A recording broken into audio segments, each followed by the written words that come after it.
That October morning in 1847, the Oconee River flowed with an icy chill, bringing with it the smell of decomposing foliage and something more sinister, a metallic scent that twisted Ayana's stomach even before she approached the water. Dawn had brought her to inspect her fishing nets, a ritual she performed each morning, gliding through the Georgia forest with the quietness her grandmother had instilled in her. The fog hovered close to the surface, dense as sheep's wool, limiting her vision to barely 10 feet.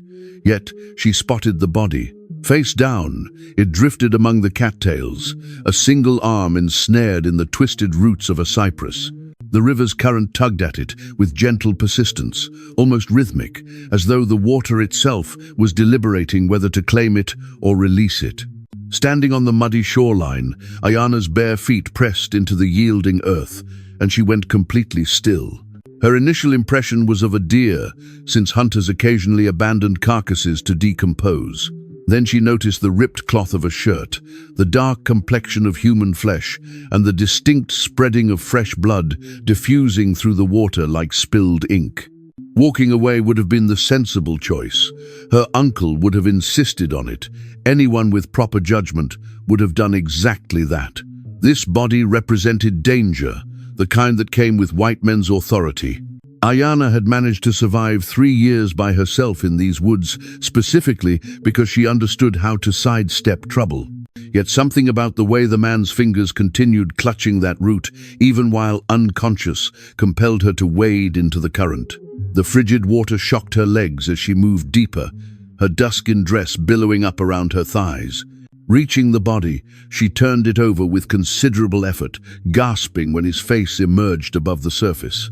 Please tell me in the comments which country you're watching from and your thoughts on this story. And if this narrative has made an impact on you, subscribe to the channel so you won't miss future stories. He appeared younger than she'd anticipated, perhaps 25, possessing a strong jawline and scars, marking his shoulders like a cartography of anguish. A bullet wound gaped just beneath his collarbone, still oozing blood sluggishly into the river. His eyes remained shut, his lips showed a bluish tint, but when she placed her fingers against his neck, she detected it. A pulse, faint yet stubborn. He remained alive. Ayana's eyes darted around frantically, her heart pounding wildly. The forest stood empty, the morning birds only beginning their melodies. No one had tracked him to this location, not yet anyway, but they would come. Men in his condition didn't wind up in rivers accidentally. She recognized what he was, before even spotting the iron collar concealed beneath the water, partially broken and encrusted with dried blood. A fugitive, an enslaved person, and if she assisted him, if anyone discovered what she'd done, they would string her up from the closest tree without hesitation. She gripped him beneath the arms and started pulling. His weight was substantial, pure dead weight fighting against the current, and twice she nearly lost her hold. Her muscles protested as she hauled him onto the bank, his body carving a dark path through the mud. Kneeling beside him, breathing hard, she pressed her hands against the chest wound. Blood surged between her fingers, warm and persistent. He required a healer, someone knowledgeable about bullet wounds and fever and infection, but no healer existed. Only her, a Cherokee woman existing in exile, at the boundary of a world that wanted her dead as intensely as it wanted him enslaved.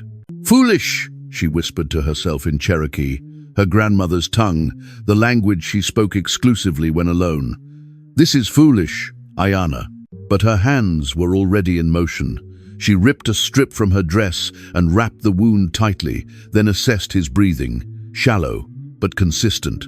His skin felt cold, his body trembling with shock, and she understood that leaving him here meant death by noon, either from the wound or from the men who would arrive searching. She thought of her cabin, concealed half a mile into the woods, buried so deeply among the pines that even hunters seldom discovered it. She thought of the dried herbs suspended from her rafters, the poultices her grandmother had trained her to prepare, the warm fire that burned continuously in her modest hearth. She thought of the last occasion she'd placed trust in a stranger. That had occurred 3 years earlier, when soldiers arrived to force her people westward on what they termed the Indian removal. She had witnessed her mother's death on the march, watched her father collapse in the snow, watched her younger brother dragged away when he attempted to flee. Ayana had survived exclusively because she'd slipped away one night, disappearing into the Carolina mountains and eventually finding her way here to this forgotten section of Georgia where nobody concerned themselves with one Cherokee woman living in solitude. She had sworn then that she would never again endanger herself for anyone. Survival demanded solitude, survival demanded silence. And yet, she gazed down at the man's face, slack in unconsciousness, and witnessed something that tightened her chest. He had resisted. Even now, even shattered and bleeding, his body carried the proof of resistance, the scars, the fractured collar, the gunshot wound proving he had refused to accept his chains. She had observed that identical defiance in her brother's eyes the night he tried running. She had seen it in her own reflection every morning since. "Damn you," she whispered in English, the language of her adversaries, the language she'd learned from missionaries who came to rescue her people before betraying them. "Damn you for making me remember." She hooked her arms beneath his shoulders once more and began dragging him toward the woods. Every few feet required her to pause and recover her breath, her back aching, her arms quivering. The forest consumed them gradually. First the pines, then the oaks, then the dense underbrush that scratched at her legs. She moved by instinct, following the concealed trails she had carved over 3 years, trails that resembled nothing more than deer paths to anyone lacking knowledge. The man groaned once, a low animalistic sound that froze her in place, but his eyes remained closed. She continued moving. By the time she reached her cabin, the sun had completely risen, evaporating the mist and bathing the forest in golden and emerald hues. The cabin was modest, scarcely more than a single room with a stone fireplace and a pallet of furs in the corner, but it belonged to her. She had constructed it with her own hands, felling the logs and sealing the spaces with mud and moss. It occupied a small clearing surrounded by blackberry thickets and wild grapevines, invisible unless you knew precisely where to look. She dragged the man inside and positioned him on the furs, then immediately began working. She stoked the fire until it blazed, filled a pot with water from the rain barrel, and began pulling down bunches of dried herbs. Yarrow for bleeding, golden seal for infection, willow bark for fever. Her hands moved with rehearsed efficiency, grinding and mixing, her grandmother's voice echoing through her mind with instructions transmitted through generations. She cleaned the wound with hot water and packed it with a poultice that made the man's body jerk, a reflexive reaction to the pain even in unconsciousness. While she worked, she studied him more intently. He stood tall, powerfully constructed despite obvious malnourishment, with hands that bore calluses and scars from harsh labor. His face possessed a handsomeness that made her uncomfortable to acknowledge, a prominent nose, full lips, a jawline suggesting pride even in defeat. But his back revealed the true story. When she rolled him over to inspect for additional wounds, she observed the lattice of scars covering him from shoulders to waist. Whip marks, dozens of them, accumulated over years. Some appeared old and silver, others more recent and still elevated. She had witnessed scars like these previously on the few escaped slaves who had passed through Cherokee territory during her childhood, but never this numerous, never this savage. "What did you do?" she whispered, tracing one particularly deep scar with her fingertip, "to make them hate you this much?" He didn't respond, naturally. He lay motionless, except for the shallow rising and falling of his chest, his body fighting a war she couldn't observe. She covered him with a blanket woven from rabbit fur and sat back on her heels, suddenly drained. The reality of her actions crashed over her like a wave. She had brought a runaway slave into her home. She had committed an act that in Georgia law's eyes was more heinous than murder. If they discovered him here, they would burn her cabin, hang him from a tree, and likely hang her beside him for good measure. And even if they didn't discover him, even if he survived, what then? He couldn't remain here indefinitely. He couldn't return, and she couldn't send him into the woods alone, wounded and hunted. She had trapped herself. Outside, a crow called 3 times, a warning call. Ayana moved to the window, a small opening covered with oiled cloth, and peered out into the forest. Nothing stirred in the clearing. The morning appeared peaceful, deceptively so, with butterflies dancing over the blackberry thickets and a mockingbird singing from a nearby oak. But she understood better than to trust peace. Peace remained always temporary in the south. Violence was the sole constant. She turned back to the man on her floor, this stranger whose name she didn't know, whose life she had chosen to preserve for reasons she didn't fully comprehend. He appeared smaller now, more vulnerable, his face slack with fever. She knelt beside him again and placed a cool cloth on his forehead, checking his pulse, still weak, still fighting. "You better be worth this," she said quietly, understanding he couldn't hear her, understanding it didn't matter. "You better survive, because I just risked everything for you." The man's eyes moved beneath his closed lids, rapid and frantic, lost in dreams she couldn't access. She wondered what he witnessed there, his past, his escape, the moment the bullet tore through his chest. She wondered if he dreamed of freedom, or if, like her, he had learned that freedom was merely another word for running. As the morning stretched into afternoon, Ayana worked in silence, changing his bandages, forcing water between his lips, monitoring the fever that made his skin burn hot as coals. She had delivered herself into fate's hands, and now all she could do was wait for him to wake or die. Wait for the hunters to arrive or pass. Wait for the consequences of mercy to reveal themselves. The river had delivered him to her, half dead and bleeding. Now she would discover if she could return his life to him. Ayana was changing his bandages when it occurred, her fingers working carefully around the inflamed edges of the bullet wound. The fever had finally broken the night before, after 72 hours of delirium, during which he had thrashed and screamed words she couldn't comprehend, names of people she would never know, places she had never visited. She had restrained him through the worst of it, forced water and willow bark tea between his clenched teeth, and prayed to gods she was no longer certain were listening. When his eyes opened, they were brown and clear and filled with confusion. He stared at the rough wooden ceiling of her cabin for an extended moment, then slowly rotated his head to look at her. Their eyes met, and Ayana witnessed the exact second recognition flooded back into his consciousness. The memory of running, of gunshots, of cold water closing over his head. His body went rigid, every muscle tensing as if preparing to fight or flee. "Don't," she said firmly in English, placing a hand on his chest. "You'll tear the stitches." He froze, his breathing rapid and shallow.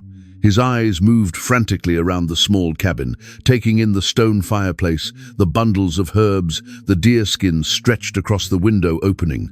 When his gaze returned to her, she witnessed fear there, raw and undisguised. She understood. He possessed no idea where he was, who she was, or whether she was friend or enemy. In his world, trust got you killed. "Water," she said, reaching for the clay cup beside her. She lifted his head gently and brought the cup to his lips.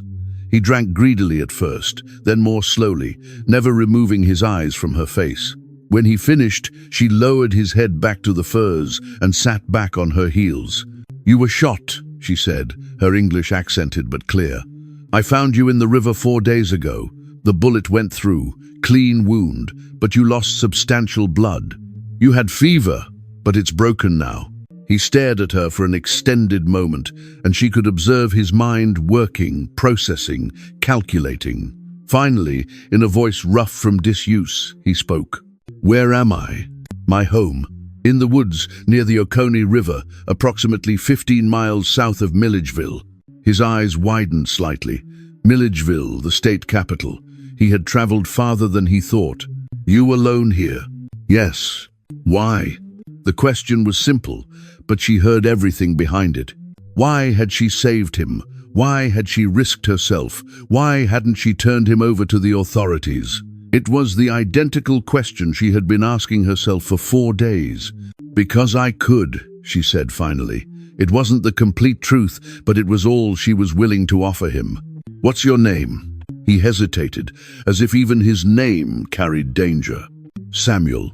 Samuel Freeman, though that second part is more hope than truth." "I'm Ayana.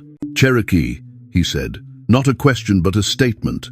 He had observed her features, her clothing, heard the slight lilt in her English, thought they drove all of you west. They tried. She stood and moved to the fireplace, where a pot of rabbit stew had been simmering since morning. "Some of us refuse to go. You're alone because you're hiding." She ladled stew into a wooden bowl and brought it back to him. "We're both hiding now. Can you sit up?" With her assistance, Samuel managed to prop himself against the wall, though the effort left him pale and sweating. She fed him slowly, spoonfuls of broth at first, then small pieces of meat. He ate mechanically, his eyes never leaving her face, still assessing, still calculating his chances of survival. "How long before they stop looking?" he asked, between bites. "They won't stop. Not for a runaway, especially not one who made it this far." She set the bowl aside. "Where did you come from?" His jaw tightened. "Plantation outside Macon. Belonged to a man named Richard Thornton. You heard of him?" She shook her head. "Good. Hope to keep it that way." He touched the bandage on his chest gingerly. "His son shot me when I ran. Thought he killed me. I made it to the river and just let go. Figured drowning was better than going back." "But you didn't drown." "No." He looked at her intently. "You saw to that, which brings me back to why. Woman living alone out here, you got to know what kind of trouble I bring. They find me here, they'll kill you same as me. Probably worse, given," he gestured vaguely at her, "given what you are." "I know what I am," Ayana said quietly. "And I know what happens if they find you here. But they won't find you, not unless you're stupid enough to leave before you can walk. Can't stay here forever." "No," she agreed, "but you can stay until the wound heals. After that," she shrugged, "after that, you run again, north maybe, or west into Cherokee territory. Some of my people might help you." Samuel laughed, a bitter sound. "Your people got problems of their own, don't need to add a runaway slave to them." "My people are all dead or walking west," Ayana said flatly. "I'm the only one left in these woods. So right now, you're my problem, and I don't let my problems die on my floor." Something shifted in Samuel's expression. Surprise perhaps, or respect. He studied her with new interest, seeing past the Cherokee woman who had saved him to the person underneath. "How long you been out here alone?" 3 years, since the removal." "Family?" "Dead. All of them." She said it without emotion, the way she had learned to say it, as if the words belonged to someone else's story. "My mother died on the march, father and brother too. I escaped before they could take me to Oklahoma." Samuel nodded slowly, understanding. They were both refugees, both survivors of a country that had no place for them, both living on borrowed time in these woods. "I'm sorry," he said, and she could hear that he meant it. "Don't be. Sorry doesn't bring them back." She stood and moved to the window, checking the forest beyond. The afternoon sun slanted through the pines, painting everything gold. No movement, no sound, except birds and wind. "Tell me about your escape. How many days were you running?" 5, maybe 6. Hard to keep track. Samuel shifted against the wall, wincing. Left in the middle of the night. Thornton's son had just bought a new slave, a woman named Sarah. He was breaking her in. His voice went hard. I couldn't watch it anymore. Couldn't hear her screaming and do nothing. So I hit him hard enough that he went down and didn't get up right away. That's when I knew I had to run. They'll be looking extra hard for you then. You attacked a white man." "I know." He met her eyes. "Worth it though. Even if they catch me, even if they hang me, it was worth it to see him bleed." Ayana understood that kind of defiance. She had felt it herself the night she slipped away from the removal march, knowing she was condemning herself to a life of solitude and hiding, but unable to accept the alternative. Freedom, even the most limited kind, was worth any price. "The dogs came after you?" she asked. "Second day. I could hear them behind me. getting closer. I ran through every creek and stream I could find, but they kept coming. That's when young Thornton caught up with me, him and 3 others on horseback. They cornered me near a cotton field. I fought them. He touched his chest again. That's when he shot me. I fell, pretended to be dead until they got close, then I ran again, made it to the river and went in. Let the current take me, thought I was done. You almost were.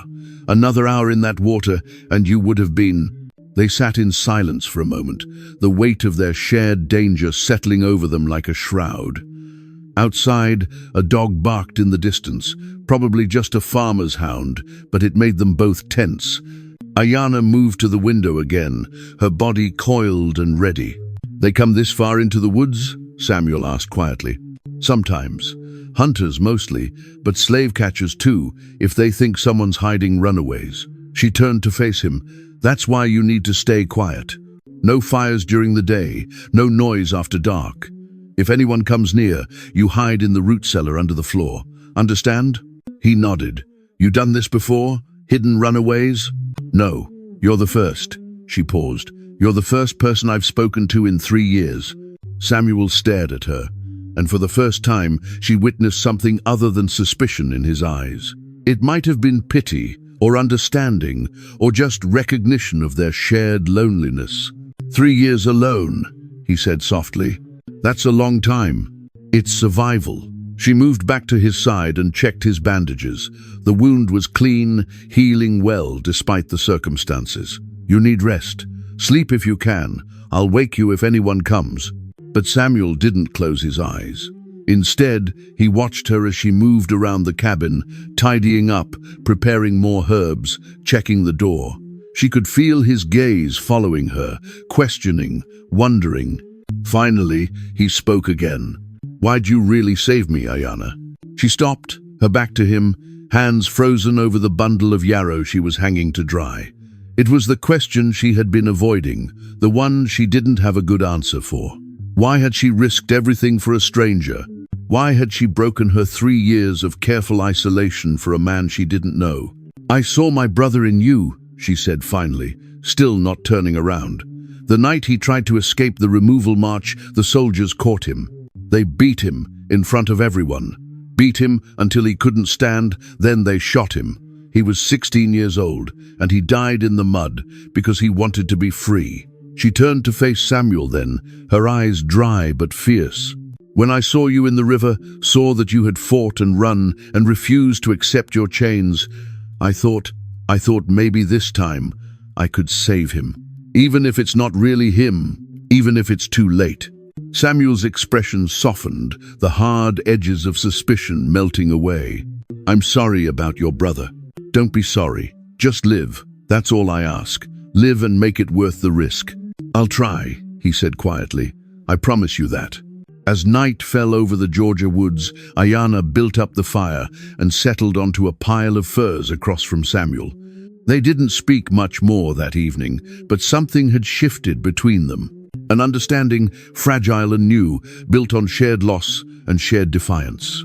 They were two people who had every reason to distrust each other, thrown together by chance and desperation. But in the flickering firelight, watching each other across the small cabin, they began to see something they had both thought lost forever.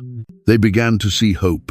Outside, the forest settled into its nighttime rhythms. Owls calling, creatures rustling through the underbrush, the distant song of the Oconee River flowing endlessly south. And somewhere in that darkness, men with dogs and guns continued their search, following cold trails and false leads, getting closer with every passing day. But for now, in this small cabin hidden deep in the pines, two outcasts found brief sanctuary, and that, for the moment, was enough. The days that followed established a rhythm neither of them had expected. Samuel's body, though battered and scarred, proved resilient. By the end of the first week, he could sit up without help. By the second, he could walk the length of the cabin, though the effort left him breathless and pale. Ayanna watched his progress with the clinical eye of a healer, changing his bandages twice daily, monitoring the wound for signs of infection, adjusting her poultices as needed. But something else was happening too, something neither of them acknowledged aloud. In the forced intimacy of the small cabin, with nothing but time and silence between them, they began to talk. It started simply enough.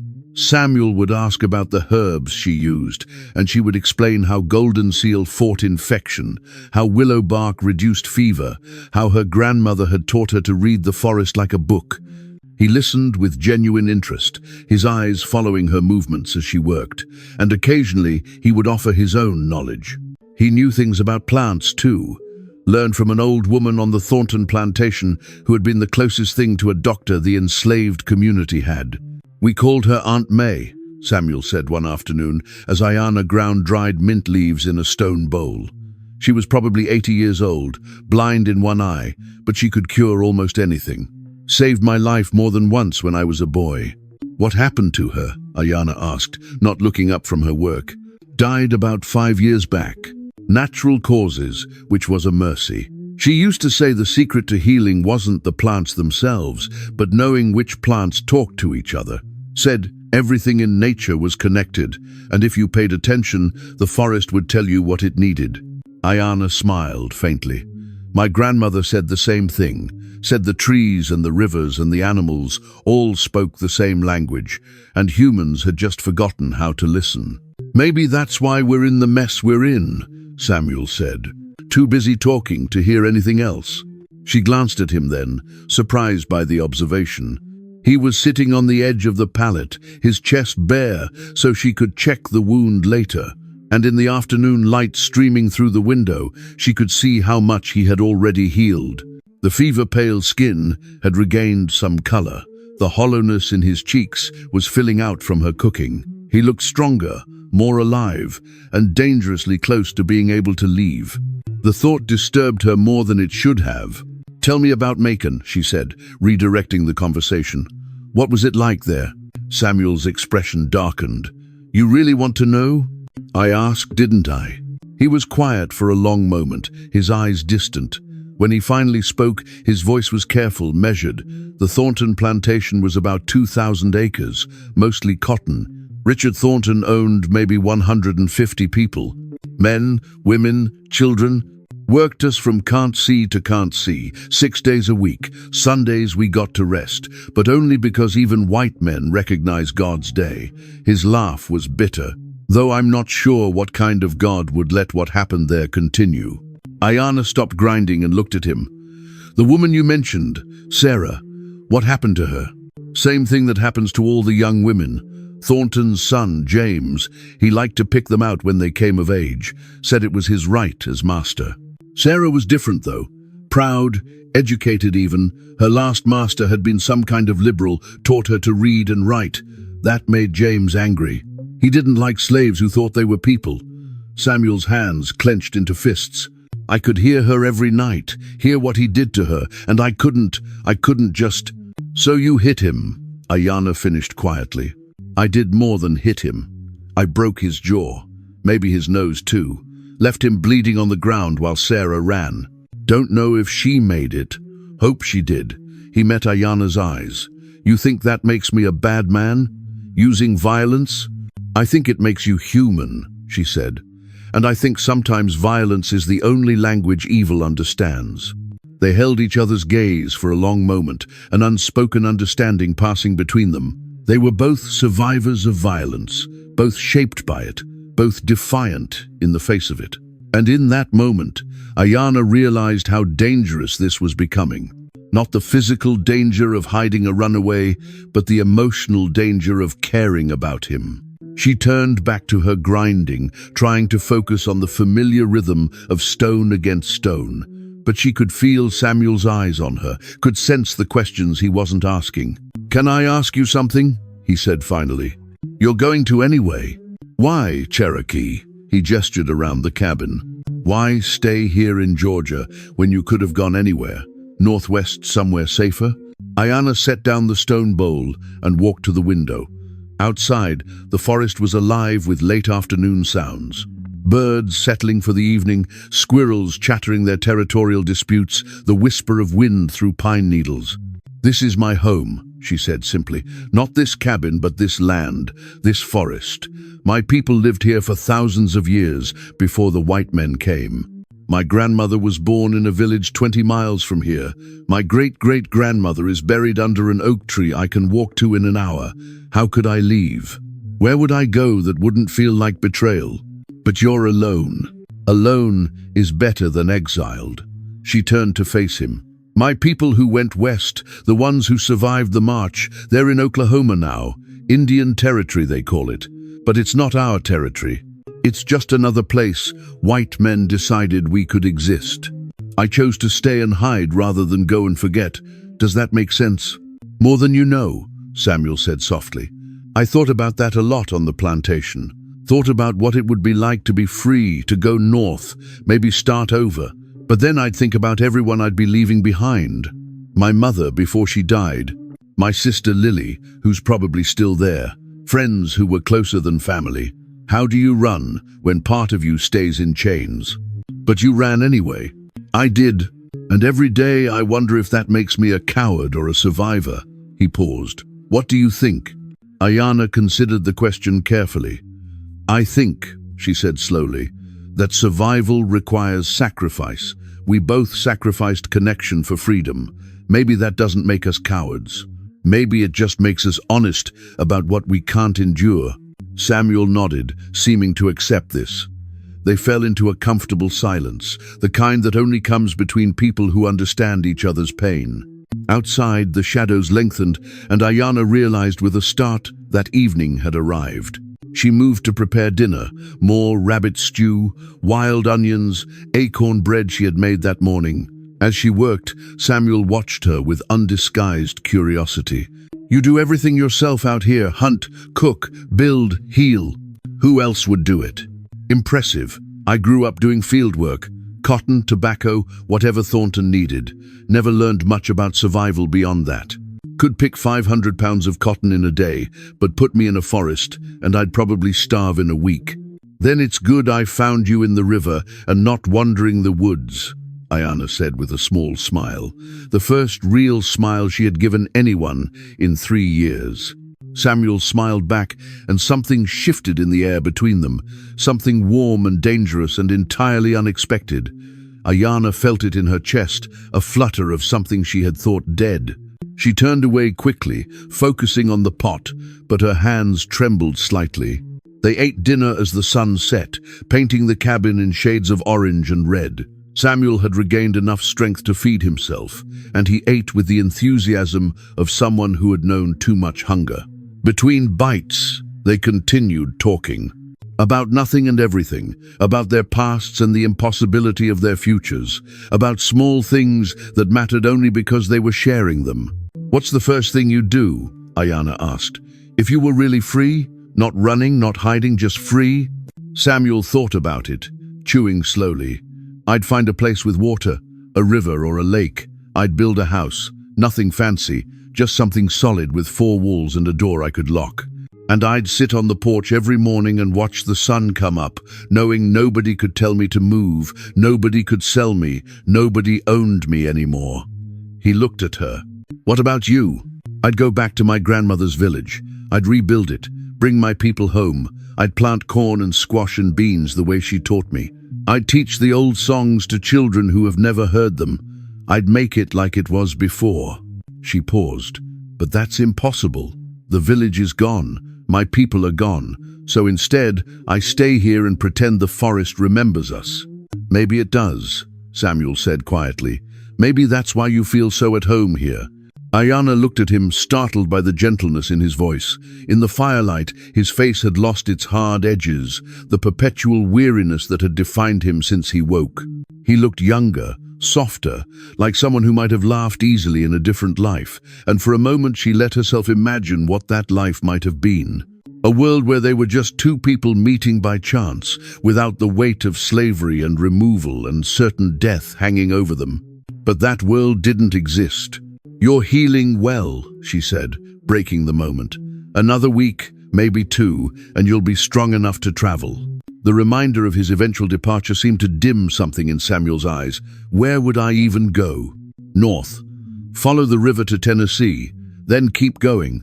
There are people who help runaways, safe houses and secret routes. It's dangerous, but it's possible. You ever think about going north? Every day, she admitted. But like I said, this is home. I can't leave it, even if staying kills me. That makes two of us. Stubborn enough to die for principle, Samuel said with a wry smile. They cleaned up after dinner in companionable silence, falling into an easy rhythm that felt practiced despite being only days old. Ayana banked the fire for the night, while Samuel arranged the furs on his pallet. When she turned around, she found him watching her again, with that intense, searching gaze. "Thank you," he said simply, "for all of this, for saving me, for healing me, for not turning away." Ayana felt something catch in her throat. "Don't thank me yet. We're not safe. We won't be safe as long as you're here." "I know, but still, thank you." She nodded, not trusting herself to speak, and moved to her own sleeping area across the cabin. They lay in the darkness, separated by 10 feet of packed earth floor and a gulf of impossibility. Outside, an owl called, answered by another in the distance. The night settled around them like a blanket. "Ayana?" Samuel's voice came soft through the darkness. "Yes? What you said earlier, about choosing to stay and hide rather than go and forget. I understand that now. You're not hiding from them. You're hiding for yourself, for your grandmother, for your people. You're keeping something alive that they tried to kill." She closed her eyes, feeling tears prick behind her lids. "That's exactly right. Then maybe what I'm doing isn't just running. Maybe it's keeping something alive too. My dignity, my humanity, the part of me they couldn't own no matter how hard they tried." "Maybe," she agreed quietly. They said nothing more that night. But as Ayana drifted into sleep, she felt something she hadn't felt in 3 years. She felt less alone. And that feeling, as dangerous and impossible as it was, wrapped around her heart like warmth returning to frozen ground. Somewhere in the darkness, Samuel lay awake, listening to her breathe, and felt the same. The hunters arrived on a Tuesday morning, 3 weeks after Ayana had pulled Samuel from the river. She was outside gathering wild mushrooms when she heard them. The distant baying of hounds carried on the wind, still far off but getting closer. Her blood turned to ice. She dropped the basket and ran back to the cabin, her heart hammering against her ribs. Samuel was sitting by the fire, his shirt off, while he checked the nearly healed wound on his chest. He looked up when she burst through the door and immediately read the terror in her face. "Dogs," she said simply. He was on his feet instantly, all traces of casual morning comfort gone. How far? Maybe a mile, maybe less. "They're coming from the east." She moved to the fireplace and began scattering the coals, covering their presence. The root cellar. Now. Samuel didn't argue. They had practiced this, talked about it, prepared for it, even though part of them had hoped it would never happen. He pulled on his shirt and moved to the corner of the cabin, where a section of the floor lifted to reveal a narrow space below, barely 4 feet deep, dug into the red Georgia clay, lined with stones to keep it from collapsing. It was meant for storing vegetables and dried meat through the winter, but today it would serve a different purpose. Samuel lowered himself into the hole, and Ayana handed down a water skin and a knife, just in case. Their eyes met, and in that brief moment, 1,000 unspoken words passed between them. "If they take me," he said quietly, "you tell them you found me here, that you were going to report me. You understand? You don't protect me. You survive." "Don't talk like that," she said, her voice sharp with fear. "Just stay quiet. Don't move. Don't make a sound, no matter what you hear." She lowered the wooden panel back into place and quickly scattered furs and baskets over it, making the floor look undisturbed. Then she moved through the cabin with practiced efficiency, hiding anything that might suggest 2 people lived here. Samuel's extra water cup, the larger portions of food, the second sleeping pallet she had made for him when he complained of back pain. All of it disappeared into corners and under cloth. The baying was getting closer now, maybe half a mile. She could hear the dogs clearly, and beneath their howling, the voices of men calling to each other. Her hands shook as she straightened her dress, ran fingers through her hair, tried to make herself look like a woman who had been doing nothing more suspicious than morning chores. She grabbed her basket and stepped outside, closing the door behind her. The morning was beautiful, mockingly so. Clear sky, warm sun, birds singing in the pines. She forced herself to walk calmly toward her small garden plot, kneeling among the bean plants as if she had all the time in the world. She picked a few beans, dropped them in the basket, and waited. The dogs broke through the tree line first. 3 of them, massive bloodhounds with slobbering jaws and wild eyes. They charged into the clearing, baying frantically, and converged on her cabin. Ayana's heart stopped, but she forced herself to stay still, to keep picking beans as if vicious dogs appeared in her garden every day. The men followed seconds later, 4 of them on horseback, dressed in rough work clothes and carrying rifles. They reined in their horses at the edge of the clearing, taking in the scene with suspicious eyes. The dogs were going mad at her cabin door, clawing at the wood, howling with frustrated bloodlust. One of the men dismounted, tall and lean with a weathered face and cold blue eyes. He wore a star-shaped badge pinned to his vest, a lawman, or something close to it. He approached Ayana slowly, his hand resting on the pistol at his belt. "Morning, ma'am," he said, his voice carrying the slow drawl of deep Georgia. "Name's Crawford, county sheriff. You live here?" Ayana stood up slowly, wiping dirt from her hands, making herself meet his eyes. "I do." Crawford's eyes swept over her, taking in her Cherokee features, her simple duskin dress, the careful way she held herself. "You alone?" "I am." "How long you been living here?" 3 years.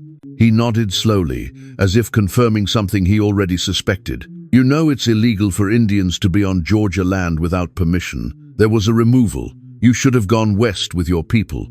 "I was told I could stay if I kept to myself and caused no trouble," Ayana said, the lie coming easily. She had practiced this story in her head 1,000 times, knowing this day might come.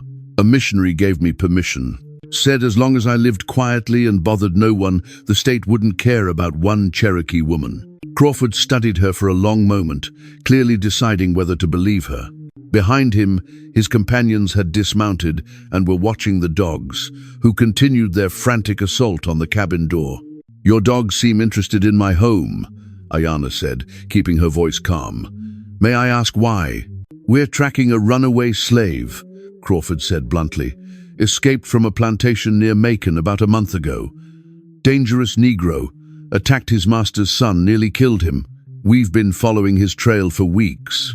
Dogs picked up his scent by the river yesterday, led us straight here." He gestured at the cabin. "They seem real sure he's in there." Ayana forced herself to look confused. "There's no one in my cabin but me. You're welcome to look." Crawford's eyes narrowed. "That's so. Then you won't mind if we do?" He nodded to his men, and 2 of them moved toward the cabin, rifles ready. Ayana's breath caught in her throat, but she forced herself to stay still, to look unconcerned. The men kicked open the door. She would need to fix that later, assuming there was a later. And they charged inside with the dogs. For 30 seconds that felt like 30 hours, she listened to them ransack her home. Furniture scraped across the floor, baskets were overturned. She heard the crash of her clay water jug breaking. The dogs were wild now, their baying echoing through the small cabin, and Ayana prayed silently to every god she knew that Samuel would stay quiet, stay still, stay invisible. Finally the men emerged, looking frustrated. "Nothing, Crawford," one of them said. "Just one room, no sign of anyone but her." But the dogs were still going crazy, circling the cabin, scratching at the walls. One of them kept returning to the same corner, the corner where the root cellar lay, hidden beneath furs and baskets. Crawford noticed. "Check the floors," he ordered. Ayana's blood turned to ice, but she kept her expression neutral. The men went back inside, and she heard them moving things, stomping on the floorboards, testing for hollow spaces. She clenched her fists, her nails digging into her palms, hard enough to draw blood. "Got something here," one of the men shouted. "No, no, no, no." Ayana moved toward the cabin without thinking, but Crawford grabbed her arm, his grip iron hard. "Stay put," he said quietly, all pretense of courtesy gone. She heard the wooden panel being lifted, heard one of the men say, "Well, I'll be damned," heard the distinctive click of a rifle being cocked. "Come on up, boy," one of the men called down. "Nice and slow, hands where we can see them." There was a long pause, and Ayanna felt her world collapsing. Then Samuel's voice, quiet and resigned. "Don't shoot, I'm coming up." He emerged from the root cellar with his hands raised, his face carefully blank. The men immediately grabbed him, slamming him against the cabin wall and binding his hands with rope. One of them hit him in the stomach, an unnecessary act of cruelty that made Ayanna jerk against Crawford's grip. "Easy now," Crawford said, holding her in place. "Don't make this worse for yourself." They dragged Samuel outside, and for the first time since he had surrendered, his eyes found Ayanna's. She saw apology there, and fear, and something deeper that made her chest ache. She shook her head slightly, trying to tell him it wasn't his fault, that she didn't regret anything, but she didn't know if he understood. Crawford released her arm and walked towards Samuel, studying him with interest. "You're the one from the Thornton plantation, Samuel, isn't it? Heard about you. Heard you put young James Thornton in bed for 2 weeks, with a broken jaw." Samuel said nothing, his jaw set, his eyes fixed on some point in the distance. "Cat got your tongue." Crawford stepped closer, his voice turning ugly. "Or maybe you just don't know how to speak respectfully to white men? That your problem, boy?" Still, Samuel stayed silent, and Ayanna saw the rage building in Crawford's face. He backhanded Samuel across the face, hard enough to split his lip. Blood ran down Samuel's chin, but he didn't make a sound. "You'll talk eventually," Crawford said. "Mr. Thornton's offering a $200 reward for your return, wants to make an example of you. Personally, I hope he takes his time." He turned to his men. "Tie him to my horse. We're heading back to Milledgeville."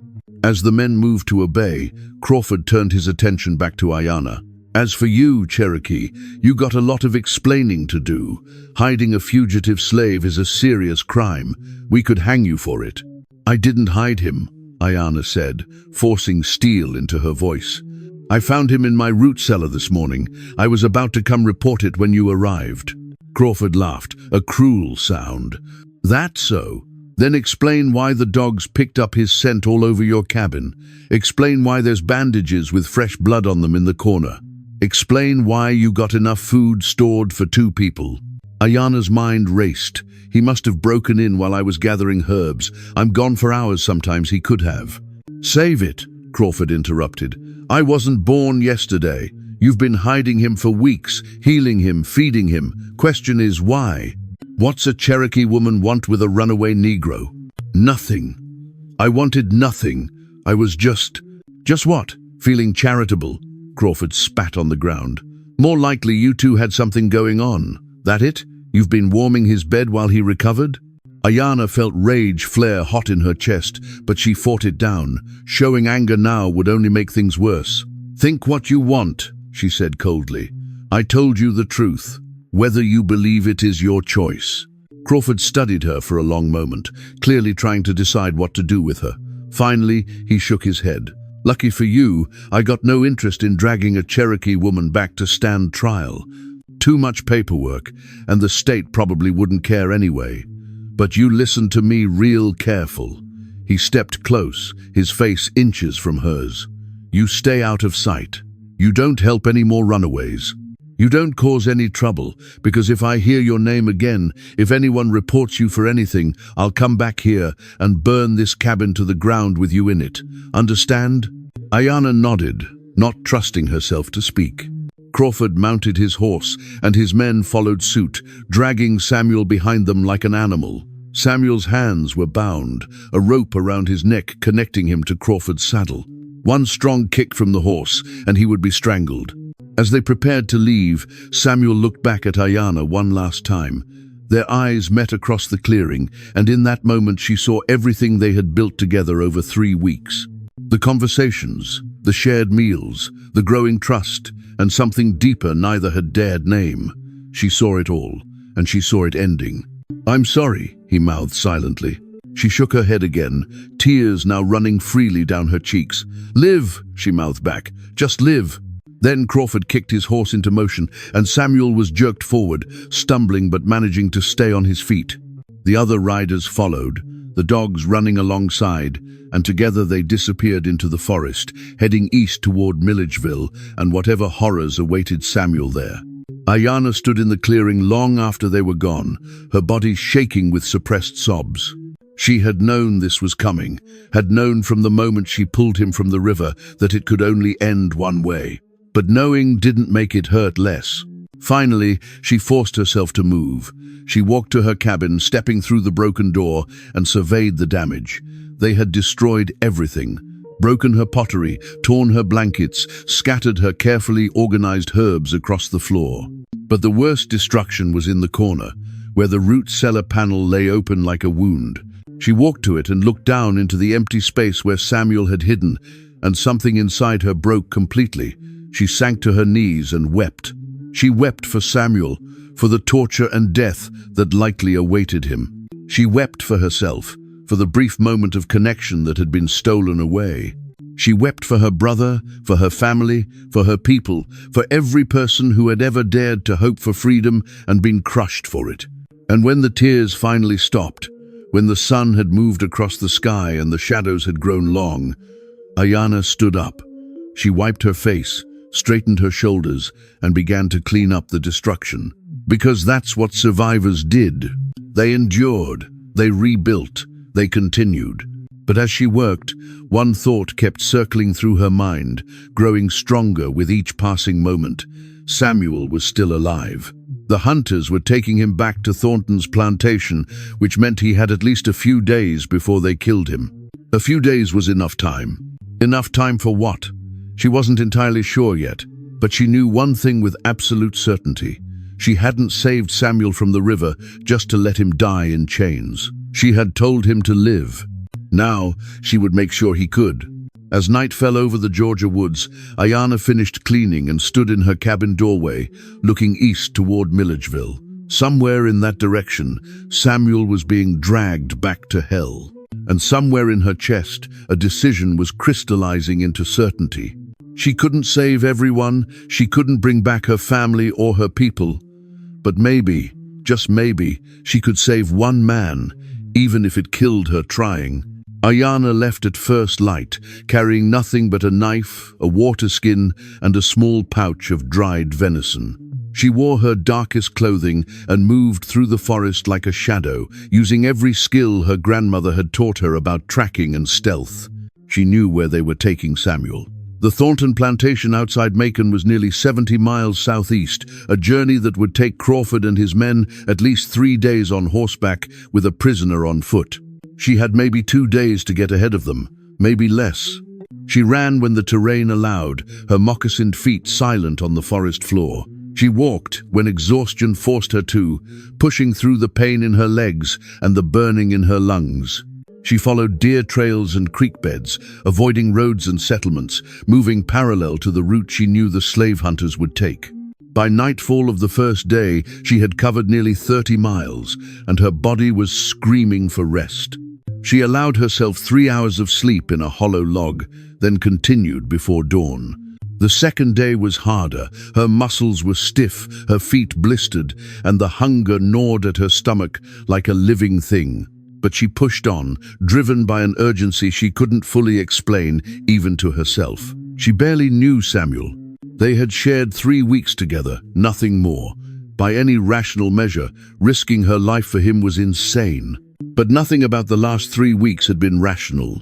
Nothing about her life had been rational since the moment the soldiers came to drive her people west. She had learned to stop measuring her choices by logic and start measuring them by what she could live with. And she couldn't live with abandoning Samuel to torture and death, not after she had given him hope. By the evening of the second day, she reached the outskirts of Macon. The city was larger than she expected, sprawling and busy with wide streets and brick buildings and more white people than she had seen in 3 years. She skirted the edges, staying in the woods, until she found what she was looking for. A small encampment of enslaved people on the edge of a plantation, their quarters separated from the main house by a cotton field. She waited until full dark, then crept closer, listening to the conversations drifting from the rough cabins. She needed information: where the Thornton plantation was, what security they had, where they would be keeping Samuel. But approaching strangers was dangerous. If anyone reported her presence, she was dead. Finally, she spotted an elderly woman sitting alone outside one of the cabins, smoking a pipe and humming quietly to herself. Ayana watched for several minutes, assessing, then made her decision. She stepped out of the shadows, moving slowly so as not to startle the woman. The woman saw her immediately and went still, her eyes widening. "Lord have mercy," she whispered. "You, Cherokee, ain't you?" Ayana nodded. "I need help." "Help?" The woman looked around nervously. "Child, you got any idea how dangerous it is for you to be here? White folks catch you, they'll—" "I know," Ayana interrupted, "but I need information about the Thornton plantation. I need to know where it is and how it's guarded." The woman studied her for a long moment, then her eyes narrowed with understanding. "This about that runaway they caught, Samuel." Ayana's heart leaped. "You know him?" "Everyone knows about him by now. Word travels fast among us. They say he nearly killed James Thornton when he ran. Say they're going to make an example of him when they bring him back." The woman shook her head sadly. "Brave man. Foolish maybe, but brave. Why are you asking about him?" "I need to get him out." The woman's eyes went wide.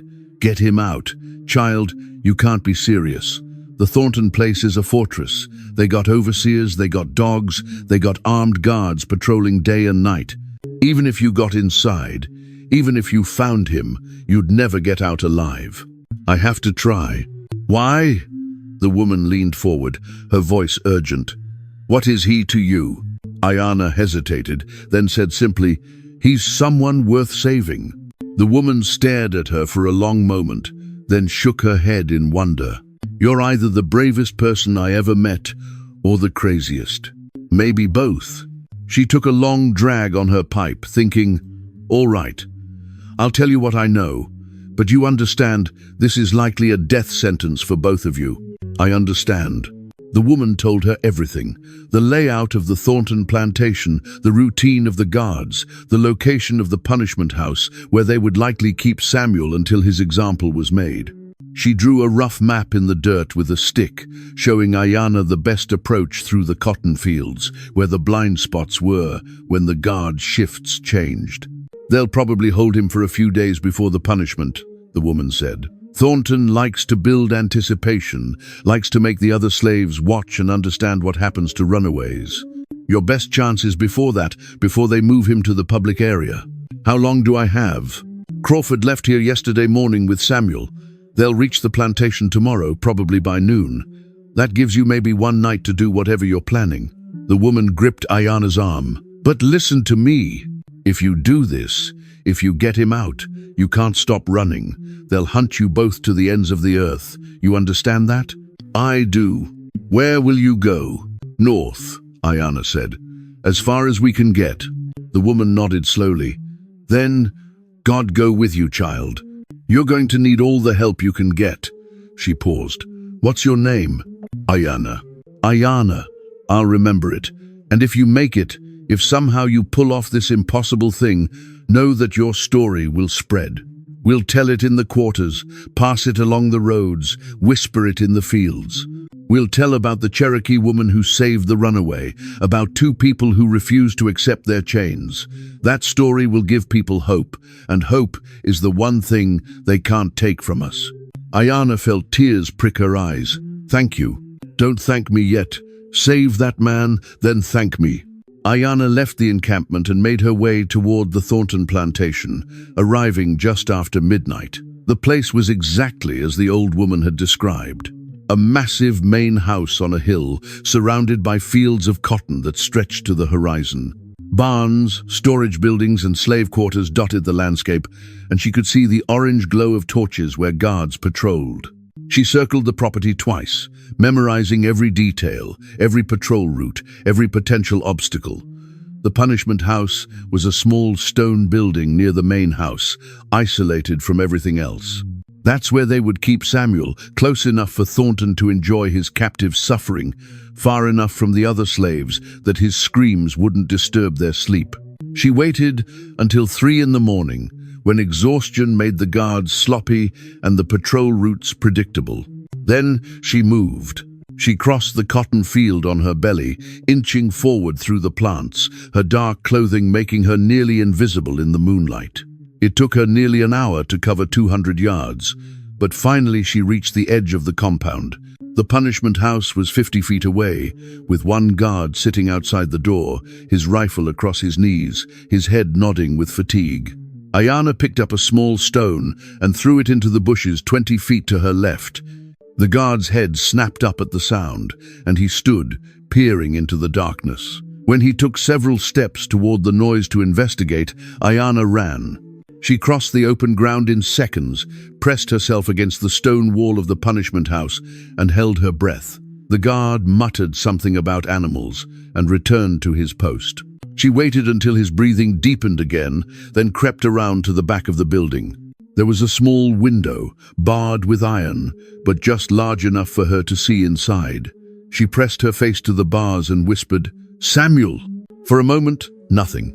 Then movement in the darkness, and Samuel's face appeared in the moonlight coming through the window. His eyes widened in shock and disbelief. "Ayanna?" His voice was barely a whisper. "What are you? You can't be here. They'll kill you. Then we better move quickly." She examined the window bars.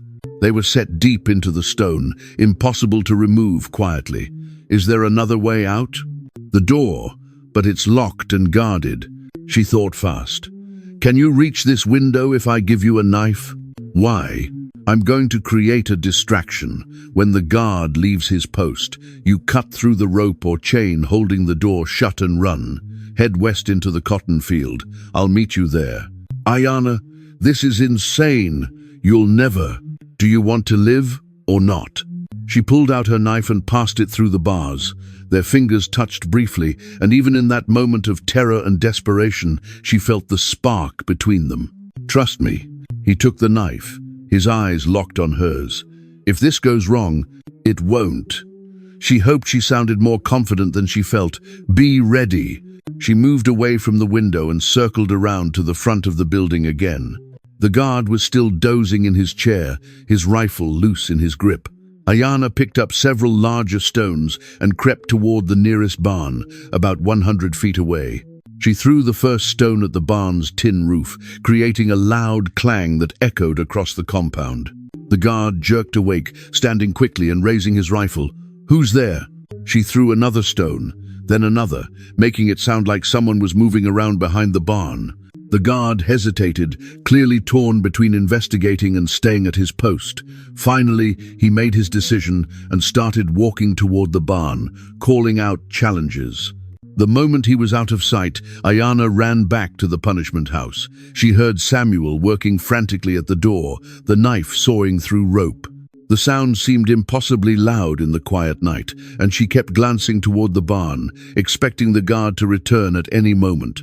The door swung open, and Samuel emerged, moving stiffly but quickly.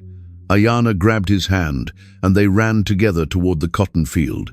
Behind them, she heard the guard shout as he returned to his post and discovered the open door. Within seconds, bells were ringing across the plantation, men were shouting, and dogs were beginning to bay. "Faster," Ayanna urged, pulling Samuel deeper into the cotton field. They ran bent over, using the plants for cover, zigzagging to confuse the dogs. Samuel was injured and weak, but fear gave him strength. They could hear the pursuit behind them. Horses, dogs, men with torches spreading out across the field. They reached the edge of the plantation and plunged into the forest beyond.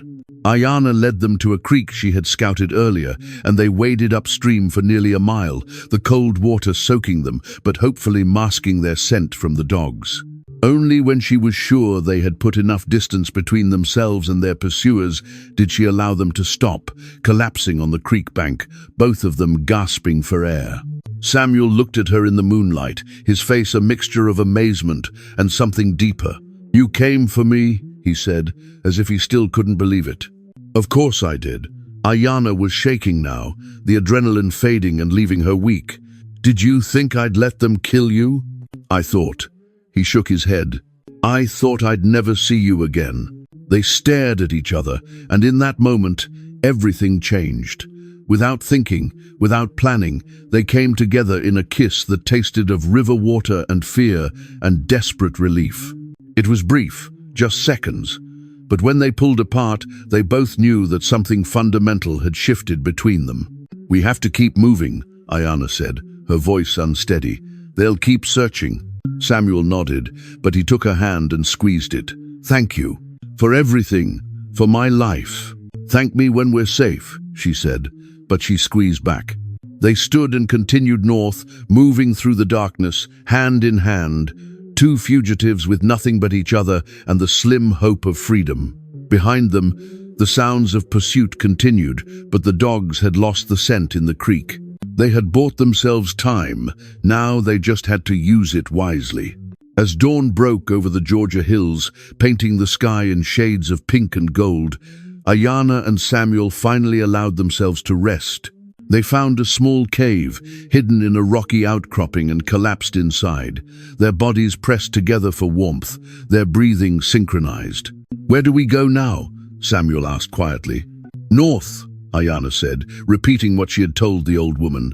"We follow the river north, through Tennessee, maybe to Ohio. There are people who help runaways, safe houses, and secret routes. It'll be dangerous, but it's possible." "What about your home? Your cabin in the woods?" Ayana was quiet for a long moment.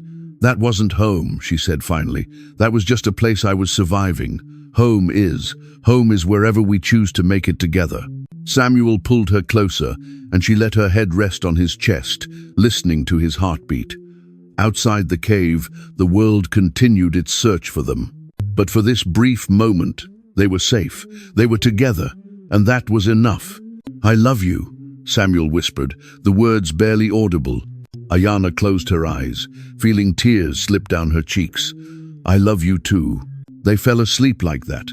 Two broken people who had found wholeness in each other. Two outcasts who had become family. And when they woke hours later, they would continue their journey north, toward an uncertain future, but one they would face together.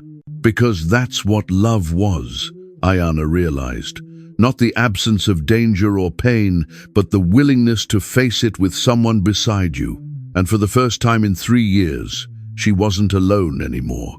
3 months, that's how long they ran. Through Tennessee's mountains, across Kentucky's rolling hills, always moving north, always one step ahead of the slave catchers who never stopped pursuing them. Samuel's face was on wanted posters in every town. The reward increased to $500, dead or alive. Ayana became invisible beside him, just another Cherokee woman displaced by removal, unremarkable until someone looked too closely and saw the way she and Samuel moved together, the way their hands found each other in crowds, the way they shared a language of glances that needed no words. They survived on fish from streams, rabbits from snares, berries and roots that Ayana identified with the knowledge her grandmother had given her. They slept in caves and abandoned barns, under bridges and in the hollows of massive trees. Some nights they went to bed hungry, their stomachs cramping with emptiness. Other nights they ate well, and Samuel would make Ayana laugh with stories from his childhood, before Thornton, before the plantation, when he was just a boy who loved to climb trees and catch fireflies. They found help in unexpected places, a Quaker family who fed them and gave them warm blankets, an old freed slave who let them sleep in his barn and didn't ask questions, a Cherokee family in Tennessee who recognized Ayana's heritage and sheltered them for a week. But they also found danger everywhere. Twice they barely escaped slave catchers. Once Samuel fought off 3 men who tried to collect the reward. And once Ayana killed a man with her grandmother's knife when he tried to drag Samuel away while she was gathering water from a stream. She had never killed before. The weight of it stayed with her, made her nightmares darker. But Samuel held her through those nights and whispered that she had saved them both, that violence in defense of love was not the same as violence from hate. By the time they reached the Ohio River, it was late January 1848. The river was partially frozen, great chunks of ice floating like white islands against the dark water. Ohio was on the other side, free soil, where slavery was illegal, where Samuel could live without chains. They stood on the Kentucky bank, staring across at freedom, so close they could almost taste it. "We could cross," Samuel said, his breath misting in the cold air. "Make it to Ohio, find the Underground Railroad, maybe make it all the way to Canada." Ayanna looked at him, at this man who had become everything to her in just a few months. His face was thinner now, carved by hardship and hunger, but his eyes were bright with something she had never seen in them before. Hope, real hope. Not the desperate kind that sustained them through running, but the kind that allowed you to think about tomorrow and the day after that. "We could," she agreed. "But is that what you want? To keep running, to never stop looking over your shoulder, to live in fear that someone will recognize you and send you back?" Samuel frowned. "What's the alternative?" Ayanna turned to look south, back the way they had come. "The old woman at the plantation, the one who helped me, she talked about a hidden valley, a place beyond the Oconee River where fugitives and outcasts went to disappear. A place where no white man dared to enter, where Cherokee and escaped slaves lived together in defiance of all the laws that tried to separate us. You think such a place really exists? I think if it doesn't, we could make it exist." She took his hands in hers. "We could go back, Samuel. Not to Thornton's land, not to anywhere they know to look, but deep into the Georgia wilderness where even the hunters don't venture. We could find that valley or one like it, and we could build something there. A life, a home. Maybe find others like us, who are tired of running." Samuel studied her face for a long moment. "You're serious." "I've never been more serious about anything." Ayanna felt the certainty crystallizing inside her. "I ran from the removal because I couldn't leave my homeland. For 3 years I survived alone because I couldn't abandon the place my people lived for thousands of years. Then I met you, and I left anyway because you were more important than the land. But what if we didn't have to choose? What if we could have both? Each other and a home? It's dangerous. More dangerous than crossing to Ohio. Maybe. But it's our land, Samuel. Yours by birth, mine by inheritance. And nobody has the right to tell us we can't live there together." Samuel was quiet, thinking. Then slowly a smile spread across his face. Not the cautious smile she had grown used to, but something bigger, something that transformed his whole face. "A hidden valley," he said, "where mercy became defiance and defiance became love." "Yes," Ayanna said, smiling back, "exactly that." They didn't cross the Ohio River that day. Instead, they turned south, back toward Georgia, back toward home. The journey was even harder than the one north had been. They were exhausted, nearly out of supplies, and winter made every day a battle against cold and hunger. But they had purpose now, a destination that was theirs and theirs alone. It took them 6 weeks to make it back to Georgia, moving carefully to avoid towns and plantations, following paths only Ayanna knew. They arrived at the Oconee River in early March, when the first hints of spring were beginning to paint the forest in shades of green. Ayanna led them along the river, deeper into the wilderness than she had ever ventured before, following stories she had heard as a child about sacred places her people had hidden when the white men came. They walked for 3 days, the forest growing denser and wilder around them, until finally they found it. A valley nestled between 2 ridges, accessible only through a narrow pass that was nearly invisible unless you knew where to look. A creek ran through the center, fed by a waterfall that cascaded down the western ridge.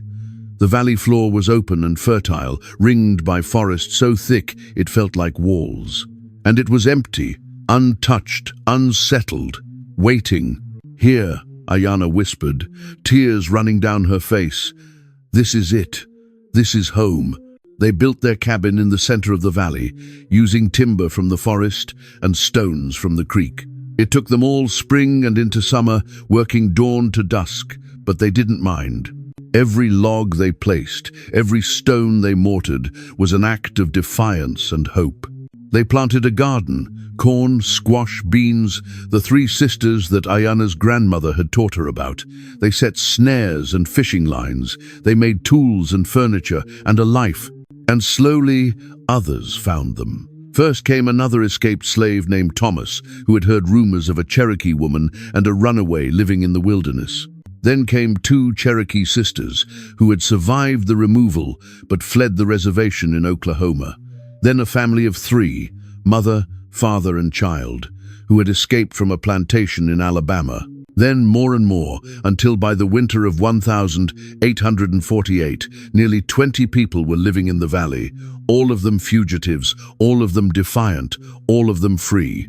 They built more cabins, spread throughout the valley to avoid detection. They established rules. No fires visible from the ridgetops, no loud noise during the day, guards posted at the narrow pass at all times. They shared food and labor and stories, Cherokee and African traditions, blending together into something new and beautiful. At night, they sang songs in two languages, and the children who were born there grew up knowing both heritages as their own. Ayana and Samuel's cabin became the heart of the community. She was the healer, teaching others the plant knowledge her grandmother had given her. He was the builder and organizer, using his strength and intelligence to help the settlement thrive. And together they were the founders, the couple whose love story gave everyone else permission to hope. Years passed, the slave hunters searched, but they never found the valley. The narrow pass was too well hidden, and the few who stumbled close were turned away by warnings and rumors of spirits and curses, stories the settlers spread and cultivated.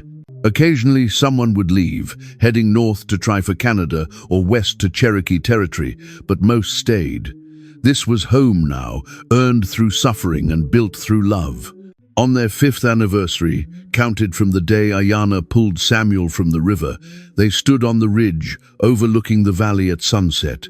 Below them, smoke rose from 24 cabins, children played in the creek, and somewhere someone was singing. Samuel put his arm around Ayana, and she leaned into him, marveling at how this moment had seemed impossible 5 years ago. "Do you ever regret it?" Samuel asked quietly. "Giving up the chance to go to Ohio? To be truly safe?" Ayana shook her head. "This is safer than anywhere else could have been. Not because there's no danger, but because we face it together, all of us."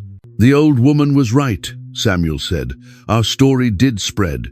I've heard it repeated back to me 3 times now by people who didn't know they were talking to me. They call it the legend of the Cherokee woman and the river slave, the mercy that became forbidden love." "It's not a legend," Ayana said, smiling. "It's just our life. Maybe that's what legends are, just lives that people need to believe in." They stood in silence for a while longer, watching the sun set over their hidden valley, over the home they had built from nothing but defiance and hope. Tomorrow would bring new challenges. There were always challenges, always dangers, always the threat that someone would discover them. But tonight, they had this moment, this peace, this evidence that mercy once given could not die. "I would do it all again," Ayana said suddenly. "Every moment, every danger, every hardship, I would do it all again to get here, to this place with you." Samuel pulled her closer, kissing the top of her head. "So would I. Thank you for saving me. Thank you for being worth saving." As darkness fell, they walked back down into the valley, hand in hand, toward their cabin, where a fire waited and dinner was cooking, and their 2 children, a boy and a girl, 3 and 5 years old, were probably driving their grandmother crazy with questions about everything, toward community and family and the life they had built in defiance of every law that said they shouldn't exist. The river had given them to each other, half drowned and half dead with hope. And they had taken that gift and built something eternal from it, proof that love, once kindled, could survive anything, even in a world that tried its hardest to extinguish it.